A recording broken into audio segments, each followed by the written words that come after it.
How to plan your retirement withdrawal strategies. All right, Jimmy sent this to me, so let's take a gander, shall we? Ooh, look, that pretty flower. All right, so this is from Schwab. How to plan your retirement withdrawal strategies. Why has that lady got that thing? Isn't that like for swimming? Kind of hat right there. All right. After you built up retirement savings over decades, the idea of withdrawing money that may make you uneasy. However, by tapping the right assets at the right time, you can make that process as painless as possible. Not all investments are subject to the same tax treatment, says this guy from or lady from a Schwab Center for Financial Research. And by liquidating them in the most tax-efficient way possible, you may be able to extend the life of your savings. All right. Here's what to tap and when. All right, let's start with RMDs. If you turn 72, you have to start taking required distribution. All right. Whatever you withdraw from these accounts will be taxed as ordinary income. If your contributions were made pre-tax, you can pay OI on it. That's just a fact. What's up, big baby? So if you don't need this money to cover your living expenses, considering depositing and investing into a taxable brokerage account where you can potentially generate gains. All right.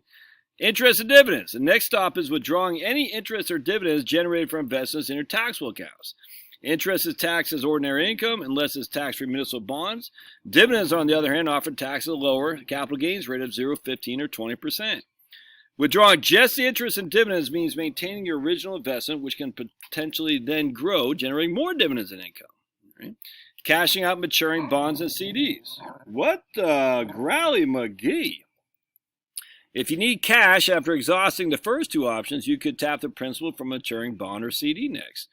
Generally speaking, you won't pay taxes on the principal as long as you hold the bond and CD until maturity. Sell additional assets as needed. If you don't have enough to cover your expenses, you'll need to sell additional assets, but which ones may depend on your tax situation. If you have modest tax-deferred savings and RMDs aren't likely to push you in a higher tax bracket, turn to your taxable brokerage account. Sell those investments that have lost value first to offset any gains you may realize. Then sell those investments you've held for more than a year to take advantage of lower capital gain tax rates. If you have significant tax-deferred savings and suspect RMDs from these accounts could push you in a higher tax bracket, start withdrawing from your tax-deferred accounts. This strategy can help you smooth out the potential spike in income caused by RMDs. All right. Save your Roth for your last. All right. Consider tapping your Roth IRA last, since it's not subject to RMDs and withdrawals are entirely tax-free. Unlike Roth IRAs, Roth 401ks are subject to RMDs. That's a fact. It could make sense to roll into a Roth IRA, but be aware this could reset the 5-year holding requirement unless the Roth 401k funds are rolled into an existing Roth IRA. Good. If you're considering a rollover, it's always a good idea to check with a financial advisor before you do that. All right. So, that was kind of a boring article, actually, but I mean, that makes sense. I mean, if you got RMDs, you got to take RMDs, man. Of course, you can always take your RMDs and send them directly to a charitable entity once you're at that age. I'm actually thinking more before that, though. I mean, obviously, if you're 72, you got to take your RMDs. I always think if you're like 60 to 65 or so, 60 or 55 to 60, and if you could tap your Roth before you tap anything, I mean, those Obamacare premium credits are fantastic, my friends. If there's any way, I mean, look, I would say tap your Roth. If it allows you to, for Obamacare premiums, tap your Roth, dude. I mean, I'm telling you, I was talking to a guy the other day. I think he said he lived in Texas. He's paying like $50 a month for he and his wife on Obamacare, and he had some major surgery. He said, "Look, Obamacare was a saver for me. It was, and he's as right as they come, man." And the facts are the facts are. We can't argue the facts. The facts are that Obamacare has done a lot of good for people in terms of allowing them to quit their crappy old jobs and to live a more fulfilled life. That's just a fact. It's just a fact, man, which is why they'll never get rid of it.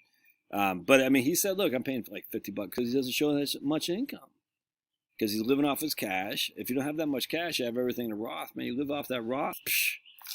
And before your Medicare, your health insurance premiums are subsidized by the taxpayer. I mean, it's just, I think that's the way to go. Absolutely. I do think it's the way to go if you can afford it, man. Otherwise, so don't just blindly say I'm not tapping my Roth you got to think about that. Why would we tap my Roth? What benefit does it serve?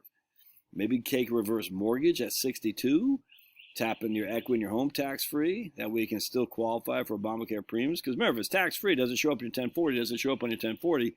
It's not going to hurt you when it comes to Obamacare premiums. You know, tap into your principal and your investment assets. You know, I got it's the opposite of LIFO. It would be a specific identification, not FIFO, first and first out. Specific identification when it comes to your stock portfolio. You say, I'm going to take these shares right there.